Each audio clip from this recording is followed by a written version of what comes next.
Good morning বন্ধুরা। এবার দেখো এই আমটা যে দেখালাম না, যে আম মানে এটা চুরি করা আম বাগান থেকে, দারুণ মজা। তোমরা ওইরকম করবে, এতে কোনো পাপ হয় না, যাই আমি মনে করি।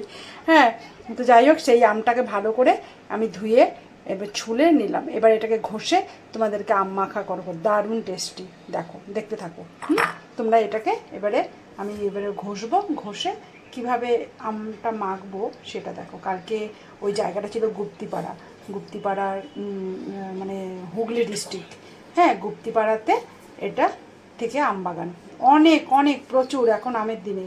তোমরা গেলে দেখে দারুণ এনজয় করবে। চলো তো, এটা আমি ঘষা শুরু করছি। দেখো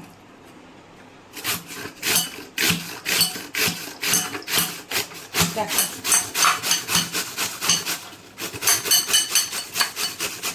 দেখো বন্ধুরা, এই যে আমটা দেখো দেখো আঠি হয়েছে,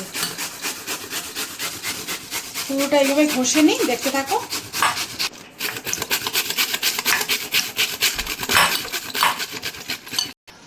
দেখো এই যে আমটা, সবার প্রথমে দেবো এতে চিনি, নুন।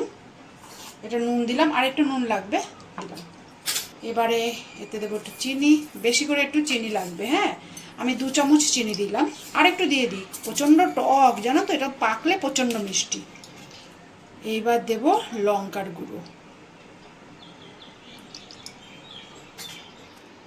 দেখো, এটা না যতটা মানে কাঁচা অবস্থায় টক হয় হিমসাগর, পাকলে ততটাই মিষ্টি, সবাই জানো। চলো এবার আম মাখা প্লেটে প্লেটে করে এবার সবাইকে দেবো। দারুণ টেস্ট, আমার তো এখনই জিভে জল বেরোচ্ছে, জানি না তোমাদের কি হচ্ছে। এইভাবে আমটা মেখে খেয়ে দেখো, দুপুরবেলা ভাতের সাথে একটু করে নিয়ে। এটা কিছুক্ষণ না, একটু রেখে দিলে চিনিটা গলে যাবে, তারপরে এবার খাওয়া স্টার্ট করব। দেখো আমার রেডি আম মাখা। দেখো, এই হচ্ছে আমার আম মাখা রেডি। দেখো, এটা একটু দুপুরবেলা গরমকালে খাওয়া দাওয়ার পরে একটু উঠে বসে খেতে, তারপরে ভাতের সাথে একটু একটু করে ফুটে খেতে দারুণ। একটু ফুটে খেয়ে দেখি। দেখো আমি খাই, তোমরা দেখো। আর তোমরা এইভাবে কাঁচা আম ঘষে এভাবে মেখে দেখো। চলো, আজকের মতন টাটা।